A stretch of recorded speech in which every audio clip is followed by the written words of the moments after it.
ಮಾನ್ವಿ ತಾಲೂಕು ಆಡಳಿತ ವತಿಯಿಂದ ದಾಸಶ್ರೇಷ್ಠ ಕನಕದಾಸರ ಜಯಂತಿಯನ್ನು ಅದ್ದೂರಿಯಾಗಿ ಆಚರಿಸಲಾಯಿತು. ಕನಕದಾಸರ ಭಾವಚಿತ್ರಕ್ಕೆ ಮಾಲಾರ್ಪಣೆ ಮಾಡಿದ ಶಾಸಕ ಜಿ ಹಂಪಯ್ಯ ನಾಯಕ್.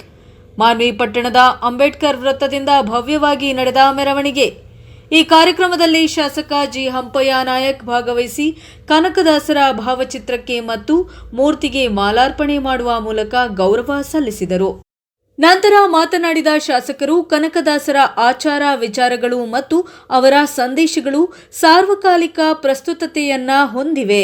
ಪ್ರತಿಯೊಬ್ಬರೂ ಅವರ ತತ್ವಗಳನ್ನು ಮನಸ್ಸಲ್ಲಿ ಅಳವಡಿಸಿಕೊಂಡು ಸಾಗಬೇಕು. ಜಾತಿ ಮತ ಪಂಥಗಳನ್ನು ಮೀರಿ ಮಾನವೀಯ ಮೌಲ್ಯಗಳನ್ನು ಸಾರಿದ ಅವರ ಬೋಧನೆಗಳನ್ನು ಜೀವನದಲ್ಲಿ ಅಳವಡಿಸಿಕೊಳ್ಳಬೇಕು ಎಂದು ಕರೆಯನ್ನ ನೀಡಿದರು. ನಂತರ ಗಣ್ಯಾತಿ ಗಣ್ಯರಿಂದ ಕನಕದಾಸರ ಮೂರ್ತಿಗೆ ಪುಷ್ಪಾರ್ಚನೆ ಮಾಡಿ ನಮನವನ್ನ ಸಲ್ಲಿಸಲಾಯಿತು. ಕನಕದಾಸರ ಭವ್ಯ ಮೆರವಣಿಗೆಯನ್ನ ಶಾಸಕರು ಚಾಲನೆ ನೀಡಿದರು. ಮೆರವಣಿಗೆಯ ಉದ್ದಕ್ಕೂ ಯುವಕರು ಡಿಜೆ ಮತ್ತು ಡೊಳ್ಳುಗಳ ಸದ್ದಿಗೆ ಹೆಜ್ಜೆ ಹಾಕಿ ಕುಣಿದು ಕುಪ್ಪಳಿಸಿ ಸಂಭ್ರಮಿಸಿದರು. ಜಯಂತಿಯ ಆಚರಣೆಗೆ ಇನ್ನಷ್ಟು ಮೆರುಗನ್ನ ನೀಡಿದರು. ಈ ಸಂದರ್ಭದಲ್ಲಿ ತಹಸೀಲ್ದಾರ್ ಹಾಗೂ ಪುರಸಭೆ ಅಧಿಕಾರಿ ಸೇರಿದಂತೆ ವಿವಿಧ ಇಲಾಖೆಯ ಅಧಿಕಾರಿಗಳು, ಜನಪ್ರತಿನಿಧಿಗಳು ಮತ್ತು ಸಾರ್ವಜನಿಕರು ಹೆಚ್ಚಿನ ಸಂಖ್ಯೆಯಲ್ಲಿ ಭಾಗವಹಿಸಿದ್ದರು. ವರದಿ MD Gauss Manvi, Praja power news.